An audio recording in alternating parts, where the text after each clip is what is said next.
Sri Vishnu Sahasranama, name 984 is Annada. Last name was Anna, and this is Annada. Note that this is not Annada. Annada would mean the giver of Anna, the giver of food, but this is Annada. We have Anna, the word Anna, followed by the suffix ada. The suffix ada is derived from the same root as the word anna.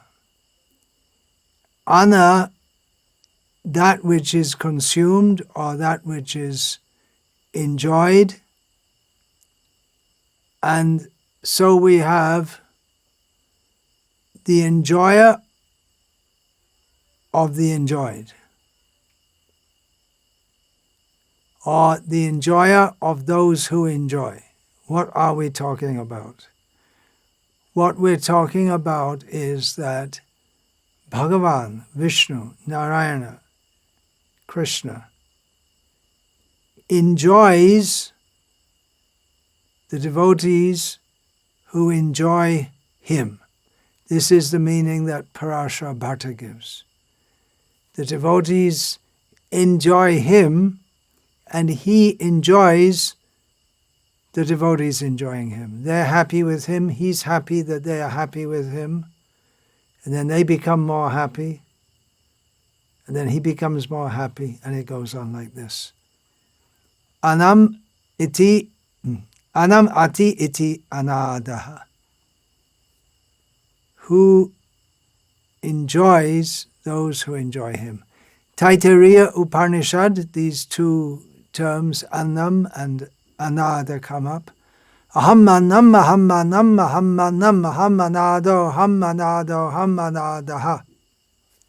Taittiriya Upanishad, which literally means, I am food, I am food, I am food.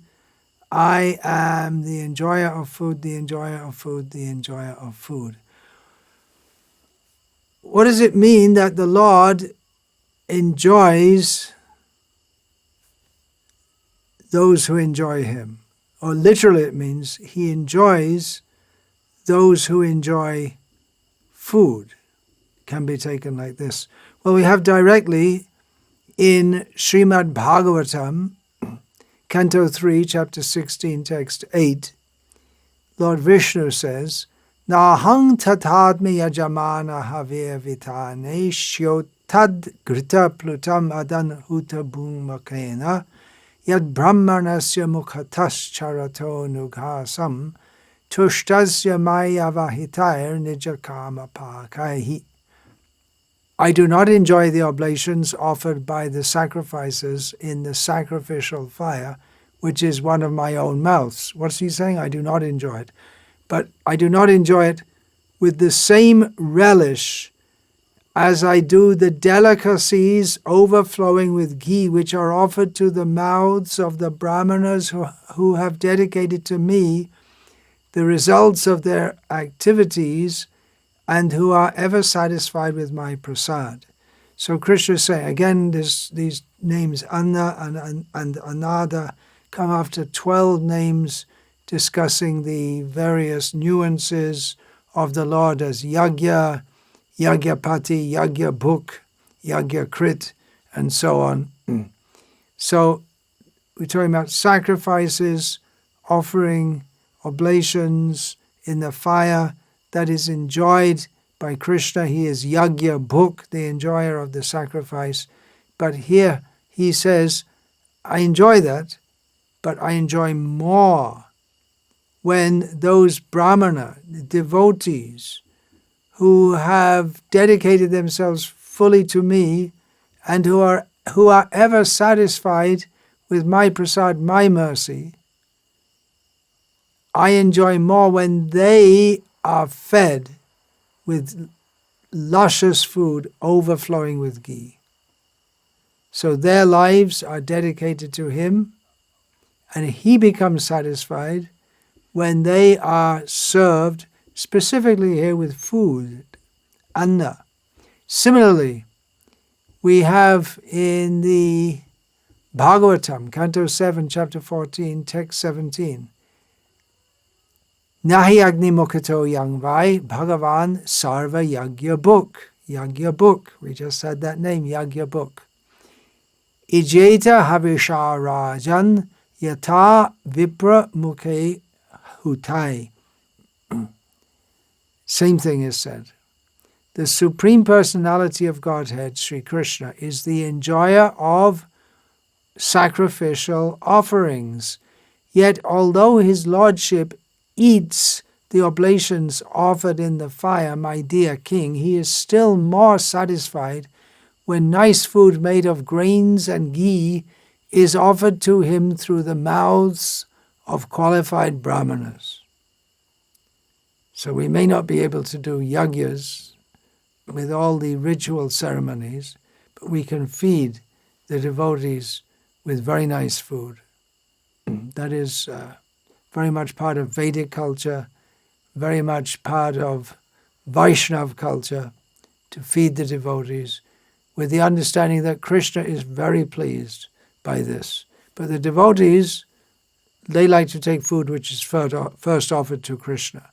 They want to see that he enjoys first, and then that is offered to the devotees, they enjoy, and Krishna enjoys that they enjoy.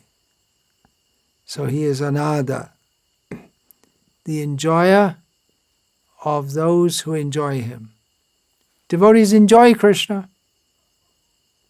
We find in Srila Prabhupada's purport to Bhagavatam, Canto 4, Chapter 9, Text 11, some very sweet words. The ocean of material existence can be crossed very easily if one simply becomes mad to hear the glories of the Lord.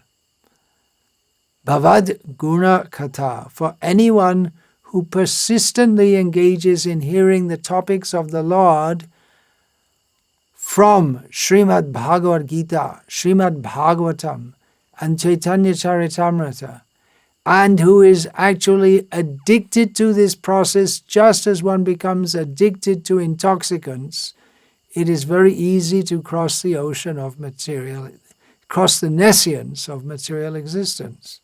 So devotees, they become like addicted. Are we addicted to hearing about Krishna?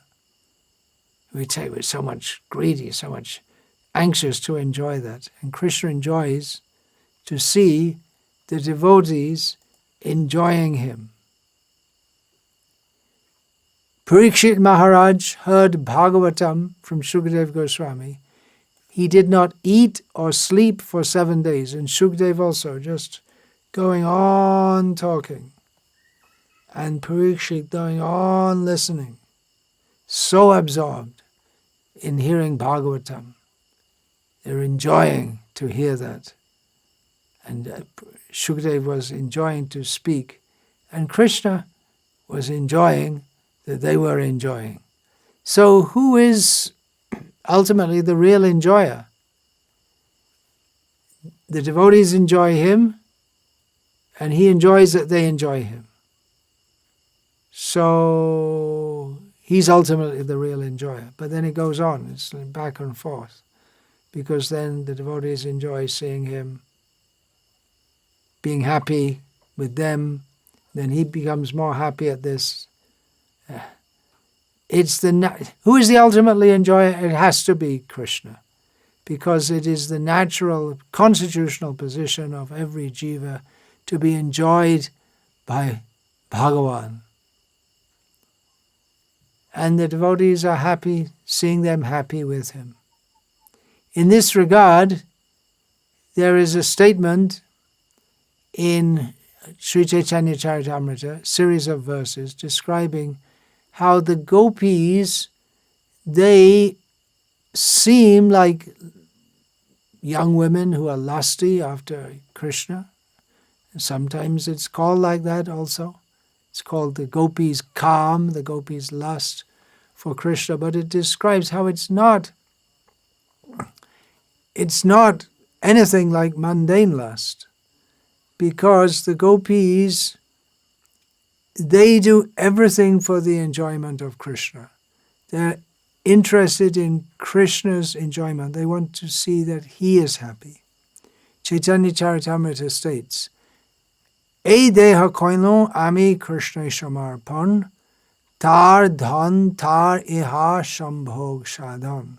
The gopis think, I have offered this body to Krishna. He is its owner, and it brings him enjoyment. E deha darshan sparshe Krishna santoshan, e lagi kare dehe marjan bhushan. Krishna finds joy in seeing and touching this body. It is for this reason that they cleanse and decorate their bodies.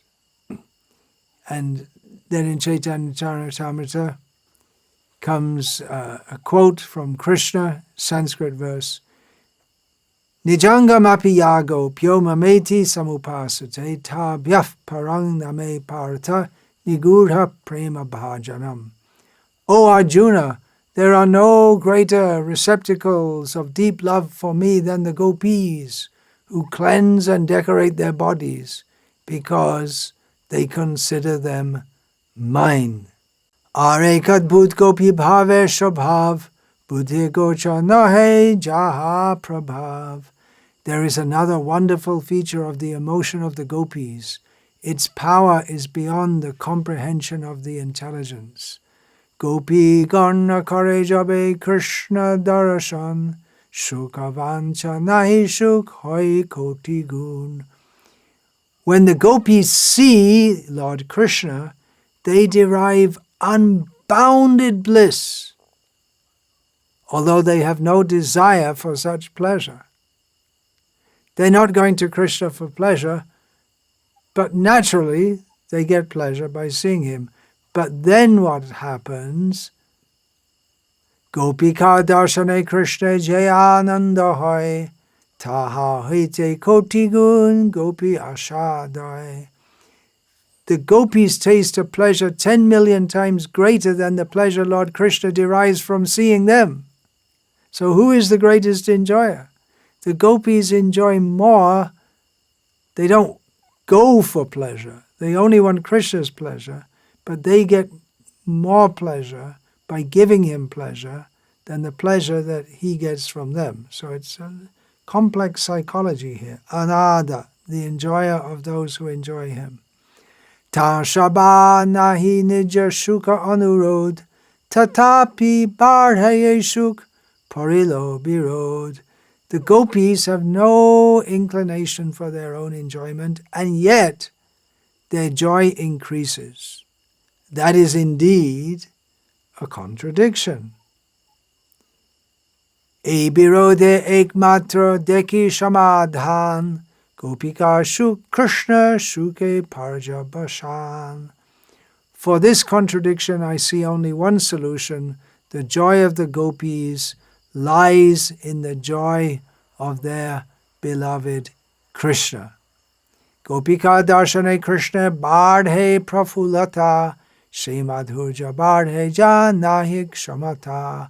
When Lord Krishna sees the gopis, his joy increases, and his unparalleled sweetness increases also. Krishna sees the gopis, his bliss increases, and from that, his sweetness, which is already unparalleled, increases. Ama darshane Krishna pailo eto shuk, e shuk e gopi prafula anga muk. The gopis think, Krishna has obtained so much pleasure by seeing me. That thought increases the fullness and beauty of their faces and bodies. This is all inconceivable because the gopis' beauty is already inconceivable, unlimited. But when they think that Krishna is seeing me and getting so much pleasure, their beauty increases more and more and more by the happiness of knowing that Krishna is happy. Gopi shobha deki Krishna shobha bardhe jato.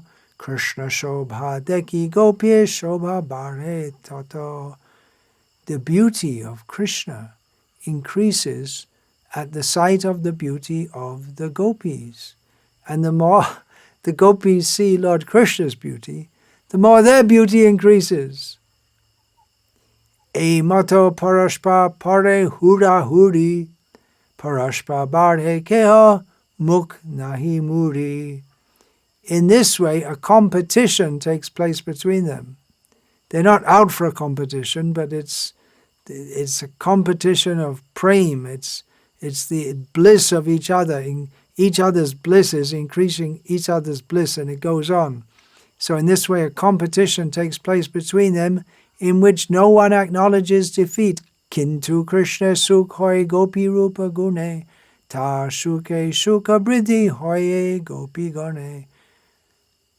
Krishna, however, derives pleasure from the beauty and good qualities of the gopis, and when the gopis see his pleasure, the joy of the gopis increases.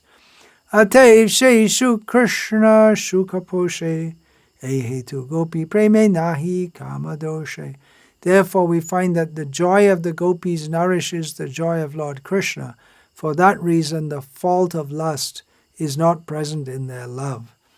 Krishnadas Kaviraj in the Chaitanya Charitamrita has given this analysis of the reality of the spiritual existence of Krishna and the gopis far beyond our plane of mundane striving to be happy, just to show that it is beyond, way beyond the platform of our mundane striving to be happy. It's beyond karma. It's completely selfless. It's, for us in our present situation, it's practically unimaginable. Now, in this verse, we have Annada, then eva cha. The two words are there, eva and cha, which they're not names. Eva means certainly, and cha means also. So Parashara Bhatta explains that these words are there, they're not just to fill up the verse, but eva means there's no one else like him. This is certainly true. Only he can be like this. And then cha means that all that has been described in all the names in Visnu-sahasranama are present perfectly in Vishnu. It's all a conglomeration. All these qualities are these 1,000 names, but innumerable qualities collected in those names. They're all present in him simultaneously, all at once, in the same person. Inconceivable. Shankara gives the meaning, Anam ati iti anadaha, the eater of food, and gives the understanding that Bhagavan eats everything. He consumes everything. The whole world as his food. Why? At the time of universal destruction, everything goes into his body. He consumes everything. He goes on to explain the next two words, eva and cha, that eva is used to show that the entire universe, in which everyone's trying to become an enjoyer and everyone is being enjoyed by someone else, and this whole spirit of enjoyment is traceable to the Supreme Lord. And he also takes cha to mean that all the names, same meaning, all the names given in the whole Visnu-sahasranama apply to one person, Vishnu. Baladev, Vidyabhushan, he takes a meaning which is like Annada, the giver of food, but it's not Annada. It's Annada because adiyati means feeds such enjoyable stuff, anna. And he also explains eva and cha in the same way as Shankara and Parashara Bhatta. Radha Krishna Shastri comments that everything in this world can be classified in two categories, food and the eater of food. What is food for one person, or the food, one living being becomes food for another, and then that living being is food for another.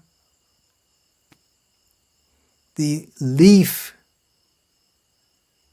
of the plant is food for the bug bug is food for the frog is food for the snake is food for the eagle, and the eagle dies and the body becomes food for the vultures and the jackals. So everything in this world, it's all in flux. One thing is taking over something else. Even the mountains in due course of time become pounded to dust. So Radha Krishna Shastri says that now we're getting near to the end of Vishnu Sahasranama, and Bhishma indicates to Yudhishthira, Dharmaputra, that Vasudeva, who is seated in front of them, is the one who has been described all along, through all the names starting with Vishvam. This by Evacha. Evacha means it's him. It's him. This we'll see more when we get through to the name Devaki Nandan, just coming up. It's him we're talking about. Devaki Nandan, yeah, just coming up. Next name. So, Evacha. All these names refer to him. And next name, Devaki Nandan, he's right there. That's who we're talking about. He's standing in front of you. In Taittiriya Upanishad, again quoting from Taittiriya Upanishad, another statement about Annam and Annada, or similar statement but different. Aham Annam Anamadantam Admi.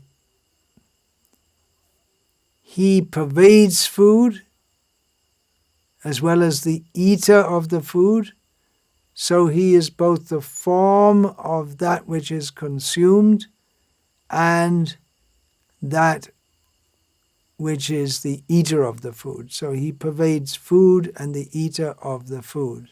So again from Taittiriya Upanishad, there are so many very interesting things in the Upanishads, but the essence of it all is there in Gita and Bhagavatam. So in Taittiriya Upanishad, Aham Annam, Aham Annam, Aham Annam, Aham Anado, Ham Anado, Ham Aham Anadaha. He is the enjoyer of food. He is the actual eater of food. He is the eater of the food, and he is what is eaten. He likes eating. Yeah, he likes eating. Krishna Datta Bharadvaj explains this name in relation to this statement from Taittiriya Upanishad, that he very happily accepts offerings from his devotees. And some examples are given. As Krishna, he was very happy to take food offered to him by the Yagya Patnis. He ate the food offered by the people of Vrindavan. They offered in Govardhan, he arranged for Govardhan Puja. Then he took a massive form of Govardhan to eat all the food. He also, either by being offered or taking by force, he took from the gopis' houses, milk, curd, butter, yogurt, so many things. They were very happy for that. Jagannath Puri, he's always eating. He likes eating. So in this way can be seen. He enjoys eating and the devotees enjoy offering food to him. Ultimately, he eats everything and everyone. All the living beings in this world are moving into his mouth helplessly. His mouth, like time, eats up everyone. As Arjuna, seeing Krishna's terrible form, described in the 11th chapter of Bhagavad Gita, he said to Krishna, Amicha twang dhritarashtasra putra sarve sahaivavani pala sangaihi bhishmo drona sutaputras tataso sahasmadiyai apiyodamukyai vaktrani te tvaramana vishanti dangshtra karalani bhayanakani. All the sons of Dhritarashtra, along with their allied kings and Bhishma, Drona, Karna, and our chief soldiers also, are rushing into your fearful mouths. Krishna has his mouths everywhere in the universal form, so we can't avoid. We have to enter into his mouth. Better we enter into his heart by love than enter into the mouth of his universal form and be devoured by time only to be spat out again in another body again and again and again.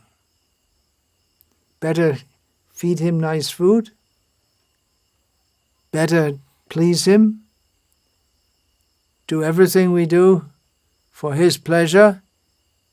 We'll be happy to see him pleased. He'll be happy to see us pleased by performing devotional service. And in this way, he is Annada, the enjoyer of those who enjoy him. Vancha kalpatarubhyascha kripa sindhubhya evacha patitanam pavanebhyo vaishnavebhyo namo namaha.